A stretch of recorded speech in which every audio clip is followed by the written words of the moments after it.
కేంద్రంలో బీజేపీ ప్రభుత్వం ఓట్ల అవకతవకలకు పాల్పడిందని కాంగ్రెస్ పార్టీ నంద్యాల జిల్లా అధ్యక్షుడు లక్ష్మీ నరసింహ తెలిపారు. బీజేపీకి వ్యతిరేకంగా కర్నూలులో కాంగ్రెస్ పార్టీ ఆధ్వర్యంలో కగడాల ప్రదర్శన చేశారు. ఈవీఎంల విషయంలో ఓట్లు తారుమారు అయ్యాయి అన్నారు.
నరేంద్ర మోడీ గారు ఒక ప్రజాస్వామ్యాన్ని కూలి చేస్తున్నారు.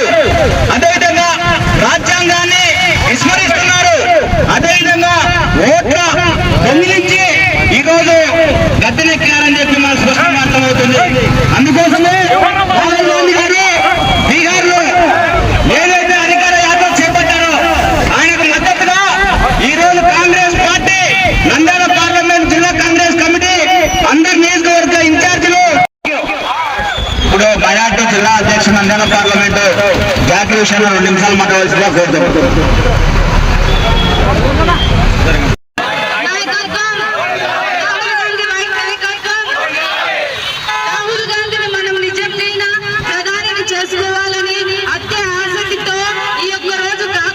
రాహుల్ గాంధీ గారు దేశవ్యాప్తంగా దొంగ ఓట్లతో గద్దెనెక్కినటువంటి బీజేపీ ప్రభుత్వం ఈరోజు రాజ్యాంగాన్ని కూని చేస్తుంది, ప్రజాస్వామ్యాన్ని కూని చేస్తుంది.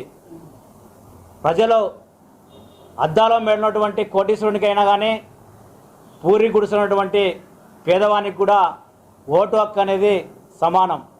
అలాంటి వజ్రాయుధమైనటువంటి ఓటు హక్కును ఈరోజు దొంగతనంతో ఒక చోరీ చేసి బీజేపీ ప్రభుత్వం 2019లో 2024లో అధికారంలోకి వచ్చిందని చెప్పి రాహుల్ గాంధీ గారు స్పష్టంగా పార్లమెంటు సమావేశాల్లో పూర్తిగా ఎవిడెన్స్తో ఒక సాక్ష్యాధారాలతో బయటపెట్టడం జరిగింది. కానీ అంటే పార్టీలకు అతీతంగా ఈ ప్రజాస్వామ్యాన్ని రాజ్యాంగాన్ని కాపాడాల్సిన బాధ్యత ఎన్నికల కమిషన్ది. కానీ ఈరోజు నరేంద్ర మోడీ జోబీ సంస్థకు మారినటువంటి ఎన్నికల కమిషన్, ఈడీ, సిబిఐ ఇలాంటి సంస్థలన్నీ కూడా రాజ్యాంగబద్ధ సంస్థలన్నీ కూడా మోడీ జోబీ సంస్థగా మారినాయి. గత మాజీ ముఖ్యమంత్రి ఏం మాట్లాడుతున్నాడో రాహుల్ గాంధీ రాష్ట్రం గురించి మాట్లాడాలంట. మళ్ళీ మీరు ప్రతిపక్షంలో ఉన్నటువంటి మాజీ ముఖ్యమంత్రి వేయండి, ఓడిపోయిన తర్వాత ఇది ట్యాంపరింగ్ అని చెప్పి నువ్వు మాట్లాడినావు. మళ్ళీ ఈ రాష్ట్రంలో ఏ పార్లమెంట్లో ఎన్ని ఓట్లు దొంగ ఓట్లు ఉన్నాయని చెప్పి మీరు చూపించవచ్చు కదా. ఈరోజు రాహుల్ గాంధీని విమర్శించే శక్తి జగన్మోహన్ రెడ్డికి ఉందా అని చెప్పి నేను అడుగుతున్నా.